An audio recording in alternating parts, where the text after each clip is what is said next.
Hello friends, welcome back to my channel. आज हम इस ड्रामा के फाइनल पार्ट की एक्सप्लेनेशन देखेंगे।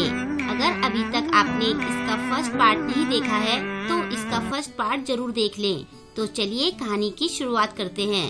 कहानी में आगे हम देखते हैं कि तीनों बॉयज जाकर तेहुन को रोकते हैं। वो उन्हें नहीं पहचानता है। वो तीनों उसे बताते हैं कि हम चोई के फ्रेंड्स हैं। तेहुन पूछता है कि तुम्हें मुझसे क्या बात करनी है। वो तीनों तेहुन से पूछते हैं कि तुम्हें किस तरह की लड़कियां पसंद है, तुम्हें लड़कियों पर कैसे बाल अच्छे लगते हैं और तुम्हें लड़कियां किस तरह की ड्रेस में अच्छी लगती है। तेहुन उनके सारे सवालों के जवाब दे देता है। फिर वो तीनों उसे मंडे को चोई के कैफे में आने के लिए कहते हैं और फिर वो वहाँ से चले जाते हैं। नेक्स्ट मंडे को वो तीनों कैफे में जाकर चोई को तेहुन की बताई आइडियल लड़की की तरह तैयार होने के लिए कहते हैं। वो उसे ड्रेस और मेकअप का सारा सामान लाकर देते हैं, लेकिन वो चोई को ये नहीं बताते हैं कि वो उसे तेहुन के हिसाब से तैयार कर रहे हैं। चोई की हेल्प करने के लिए तीनों बॉयज कैफे में उसकी जगह काम करते हैं। चोई को तैयार हुआ देखकर वो तीनों बड़ा इमोशनल होने लगते हैं। जब तेहुन वहाँ आता है तो चोई उससे पूछती है कि तुम यहाँ क्या कर रहे हो। तेहुन कहता है कि इन तीनों ने मुझे बुलाया है। इसके बाद वो तीनों चोई और तेहुन को डेट के लिए टेबल पर बिठाते हैं। चोई ये सब देखकर बहुत कंफ्यूज होती है, लेकिन तेहुन उसे ऐसी ड्रेस में देखकर सब समझ जाता है। वो चोई से कहता है कि ये तीनों तुम्हारे फ्रेंड्स बहुत अच्छे हैं। बाद में तेहुन उसे सारी बात समझाता है। चोई और तेहुन उन तीनों के पास जाते हैं। उन दोनों को देखकर किमजू पूछता है कि क्या तुम दोनों ने इतनी जल्दी सारी बातें कर ली। होते पूछता है कि क्या तुम दोनों अब डेट कर रहे हो, जिन्हें तो सीधा उनकी शादी की डेट पूछ लेता है। ये सब सुनकर तेहुन हंसने लगता है। बाद में वो सब पार्क में एक साथ होते हैं। चोई उनसे कहती है कि तुम लोग अपने आप इतने आगे की कैसे सोच सकते हो। किमजू पूछता है कि फिर तुम दोनों ने लास्ट टाइम क्या बात की थी जो तुम इतनी सैड हो गई थी। अब हम चोई और तेहुन की उस टाइम की बातें देखते हैं। वो दोनों गेम के बारे में बात कर रहे थे। चोई का लेवल तेहुन से कम था और इसी वजह से वो सैड हो गई थी। किमजू और होते दोनों जिन्हें को कोसते हुए कहते हैं कि ये सारा तामझाम इसकी वजह से हुआ है। चोई उन तीनों से कहती है कि आगे से बिना सोचे समझे ऐसी बेवकूफी मत करना। तभी तेहुन चोई को प्रपोज कर देता है। वो कहता है कि मैं सच में तुम्हें बहुत पसंद करता हूँ और तुम्हें डेट करना चाहता हूँ। चोई ये कहकर साफ मना कर देती है कि अभी मैं किसी से भी रिलेशनशिप रखने में इंटरेस्टेड नहीं हूँ और फिर वो वहाँ से चली जाती है।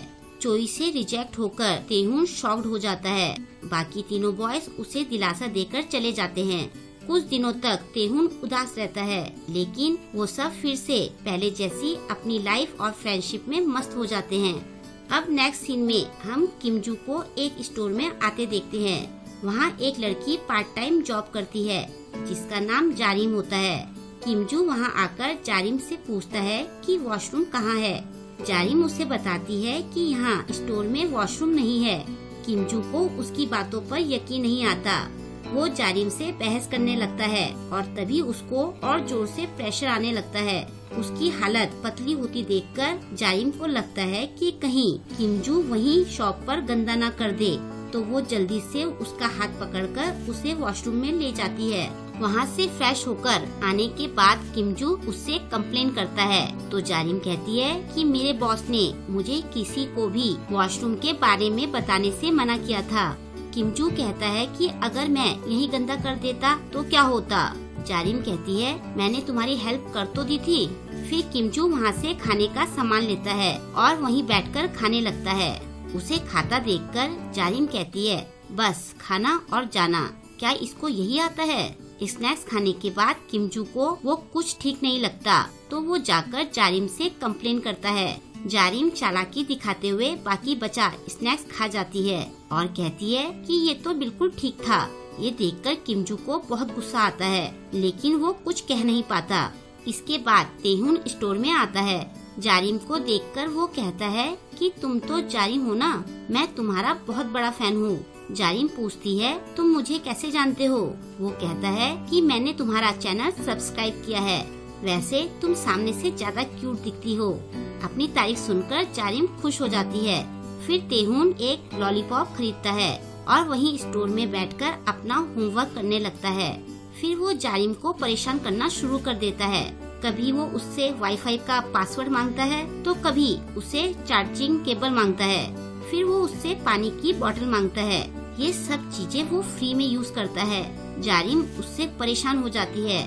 कुछ देर बाद होते वहाँ आकर बियर खरीदता है। जारिम उससे आईडी कार्ड मांगती है तो वो कहता है कि तुम्हें मेरी आर्मी की ड्रेस दिख नहीं रही है क्या? मैं अडल्ट हूँ। जारिम कहती है कि ऐसा भी तो हो सकता है कि तुमने ये ड्रेस किसी और की पहनी हो। तुम्हें आईडी तो दिखानी पड़ेगी। दोनों थोड़ी देर ऐसे ही बहस करते हैं। तभी तेहून फिर से जारिम के पास आता है और होते को वहाँ देखकर वो चौंक जाता है। वो दोनों आपस में बातें करने लगते हैं। तभी जारिम तेहून से पूछती है कि तुम लोग कितने साल के हो? तो तेहून बता देता है कि हम दोनों 17 साल के हैं। सच सामने आने के बाद होते बियर वापस रखने चला जाता है। जारिम कहती है आज तो मेरा दिन ही खराब है। उसके बाद वहाँ पर एक और लड़का आता है। पहले तो वो जारिम से रूडली बात करता है। फिर वो जारिम से उसका नंबर मांगता है। जब जारिम उसे नंबर देने से मना करती है तो वो उससे बदतमीजी करने लगता है। वो जारिम को डराने के लिए उसकी तरफ जाता है, लेकिन तभी किमजू आकर उसे रोक देता है। होते और तेहून भी जारिम की हेल्प करने के लिए आ जाते हैं। उन सबको देखकर पहले तो वो लड़का बड़ा अकड़ रहा होता है, लेकिन जब वो तीनों उसे धमकाते हैं तो वो लड़का डरकर वहाँ से भाग जाता है।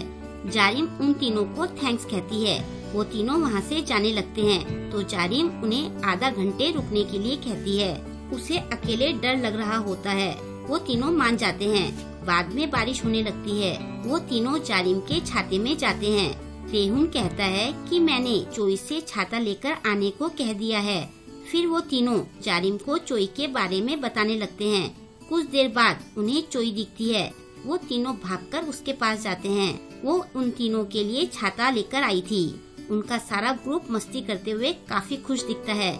उन सबकी फ्रेंडशिप देखकर जारिम को भी काफी अच्छा लगता है। नेक्स्ट सीन में हम तीनों बॉयज को बातें करते देखते हैं। यूजू भी वहाँ आती है। उन तीनों को ऐसे मस्ती करते देखकर वो कहती है कि तुम लोग चोई को कब प्रपोज करोगे? वो तीनों कहते हैं कि तुम्हें किसने कहा कि हम चोई को पसंद करते हैं? यूजू कहती है मुझे क्या, ये बात तो सारे स्कूल को पता है। होते और जिन्हें कहते हैं कि हम तो अपने रुपयों की वजह से चोई के साथ हैं। उसने अभी तक हमारे रुपए वापस नहीं किए हैं। यूजू कहती है तुम तीनों सबको बेवकूफ समझते हो क्या? सबको सच का पता है। फिर तीनों बॉयज वापस जाते हुए इस बारे में बात करते हैं। किमजू कहता है मुझे नहीं पता था कि तुम दोनों भी चोई को पसंद करते हो। जिन्हें कहता है लेकिन हम तीनों में से वो किसे ज्यादा पसंद करती है? किमजू कहता है वैसे उसने कभी हम तीनों को डिफरेंट तरीके से ट्रीट नहीं किया है। होते कहता है या तो वो हम में से किसी को पसंद नहीं करती है या फिर वो हम तीनों को पसंद करती है। ये सुनकर वो तीनों खूब हंसते हैं और फिर वहाँ से खुद पहले जाकर चोई को प्रपोज करने की सोचते हैं। फिर तीनों डिसाइड करते हैं कि हम रॉक पेपर सीजर खेलते हैं और जो जीतेगा वो पहले जाएगा। लेकिन 1 घंटे तक खेलने के बाद भी कोई नहीं जीतता। फिर वो लड़ाई करके विनर डिसाइड करने की सोचते हैं। वो लड़ने लगते हैं तो यूजू आकर उन्हें रोकती है। फिर वो तीनों आपसी सहमति से जिन्हें को पहले भेजते हैं। जिन्हें चोई को प्रपोज करने जाता है और बाकी सब छुपकर उसे देखते हैं। जिन्हें अपने दिल की बात चोई से कहने की बहुत कोशिश करता है, लेकिन हर बार वो आधे में अटक जाता है और फिर वो बिना कुछ कहते ही वापस आ जाता है। अब बारी होते की आती है। वो एक बड़ा सा टेडी अपने साथ ले जाता है। वो चोई से कहता है कि ये मुझे रास्ते में पड़ा मिला था। बाकी सब उसे छुपकर देखते हैं। किमजू जिन्हें से पूछता है कि तुमने चोई से सच क्यों नहीं कहा? वो कहता है कि यहाँ से देखने में सब आसान लगता है, जब तुम्हारी बारी आएगी तब तुम्हें पता लगेगा। उधर होते चोई से वो टेडी रखने के लिए कहता है। चोई कहती है कि मेरे रूम में इसे रखने की जगह नहीं है और मैं इसे लेकर भी कैसे जाऊंगी। होते गुस्से से कहता है क्या तुम्हें मेरी फीलिंग्स की कदर नहीं है? मैंने इसे स्पेशली तुम्हारे लिए खरीदा है। वो कहती है कि तुमने खुद तो कहा था कि तुमने इसे रास्ते से उठाया था। होते कहता है वो तो मैंने मजाक किया था, क्या तुमने कभी इतना साफ सुथरा टेडी सड़क पर पड़ा देखा है? चोई कहती है तो फिर मैं क्या करूं? होते अपने दिल की बात उसे कहने की कोशिश करता है, लेकिन वो भी उसे कह नहीं पाता और बिना कुछ कहे चला जाता है। किमजू कहता है ये भी फेल हो गया। जिन्हें कहता है हम देखते हैं कि तुम कितना अच्छा करते हो। अब किमजू चोई के पास जाता है। पहले तो वो दोनों थोड़ी देर ऐसे ही बातें करते हैं। फिर वो चोई से पूछता है कि क्या तुम किसी को पसंद करती हो? चोई कहती है मुझे कोई खास तो पसंद नहीं है। किमजू उसे बताता है कि मैं दूसरे शहर में शिफ्ट होने वाला हूँ। ये सुनकर चोई बहुत सैड हो जाती है। वो पूछती है कि क्या तुम रुक नहीं सकते हो? किमजू कहता है कि मेरी पूरी फैमिली शिफ्ट हो रही है तो मुझे भी जाना पड़ेगा। ये सुनकर चोई रोने लगती है। उसे ऐसे रोता देखकर किमजू उसे हक करता है, लेकिन वो भी चोई से अपने दिल की बात नहीं कह पाता। अब 10 साल बीत जाते हैं और चोई की शादी हो रही होती है। उसके तीनों फ्रेंड्स और यूजू उसकी शादी में आते हैं। वो चारों आपस में बात करते हैं। चोई बहुत ब्यूटीफुल लगती है। जिन्हें सबको बताता है कि चोई का होने वाला हस्बैंड एक डॉक्टर है। किमजू चोई से कहता है कि मुझे खुशी है कि तुम खुश हो।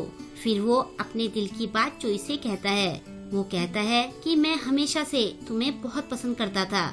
ये सुनकर चोई एक प्यारी सी स्माइल करके उसे थैंक्स कहती है और यहीं पर ये स्टोरी एंड हो जाती है। और इस स्टोरी से हमें ये सीख मिलती है कि हमें सही टाइम पर अपने दिल की बात कह देनी चाहिए, वरना बाद में हम बस यही सोचते रह जाते हैं कि काश मैंने पहले अपने दिल की बात कह दी होती। अब जल्द ही मैं आपके लिए एक नए ड्रामा की एक्सप्लेनेशन लेकर आऊंगी। आपको वो भी जरूर पसंद आएगा। आपको ये ड्रामा कैसा लगा मुझे कमेंट करके जरूर बताएं और वीडियो को लाइक और शेयर करना ना भूलें। अगर अभी तक आपने मेरे चैनल को सब्सक्राइब नहीं किया है तो प्लीज मेरे चैनल को सब्सक्राइब कर ले और लेटेस्ट वीडियोस की नोटिफिकेशन पाने के लिए बेल आइकन को भी प्रेस कर ले। मिलते हैं जल्द ही नेक्स्ट वीडियो के साथ। Thank you.